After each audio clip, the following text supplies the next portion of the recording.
এখান থেকে হাতগুলো খুব সাদা হয়ে গেছে, আমাদের দিকে তাকানো হচ্ছে না, আমার হাত পা এখনো কাঁপতেছে ওদিকে দেখে। আমাদের এখন সবচেয়ে বেশি আপনারা যদি উত্তরাবাসী কেউ রক্তকে হেল্প করতে চান, municipal medical, Bangladesh medical, Kuwait medical সহ আশেপাশে যতগুলো মেডিকেল আছে সবাই ওখানে চলে যান। এবারে বাচ্চাগুলো আমি আপনাকে ভিডিও দিতে পারবো, আমার সামনে এখান থেকে হাতগুলো খুব সাদা হয়ে গেছে, আমাদের দিকে তাকানো হচ্ছে না, আমার হাত পা এখনো কাঁপতেছে ওদিকে দেখে।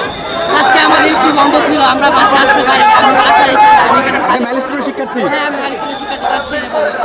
ওইখানে মানে বিমানটা যেখানে বিধ্বস্ত হয়েছে ওখানে 6-7 ছিল। 6-7 ক্লাসের ভিতর ঢুকে গেছে বিমানটা।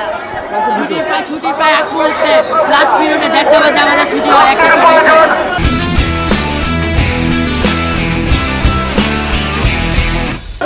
ছুটির সময় একটা ছয় দেশ নামক একটা বিমান, দুইটা আমাদের বাসা থেকে দেখা গেছিল, দুইটা বিমান যাচ্ছিল, ওখানে বিকট একটা শব্দ হয়, আমি বাসা থেকে ধরে আসি, এখান থেকে সব শেষ করে ধরে ফায়ার সার্ভিস, আমাদের ফায়ার সার্ভিসে বাংলাদেশ সেনাবাহিনী, তারা এখানে যে বাচ্চাগুলোকে উঠাইছে, আমি নিজের চোখে দেখছি গিল কেটে কেটে।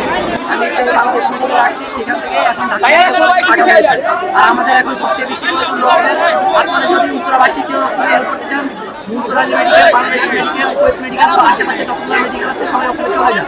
আর আমাদের এখন সবচেয়ে বেশি প্রয়োজন হলো খাওয়ার পানি সবচেয়ে বেশি প্রয়োজন, এটা ভিতরে পৌঁছানোটা আমাদের খুবই দরকার। আপনারা যদি কেউ হেল্প করতে চান, প্লিজ খাবার পানি নিয়ে আসুন, আর আমরা রক্ত দিয়ে হেল্প করতে পারি। ছোট বাচ্চাও আছে, ক্লাস 7 এর টাইমে পড়া স্টুডেন্টও আছে। এখন কি অবস্থা, আমার হাত পা অনেক বেশি পুড়ে গেছে, অনেক বেশি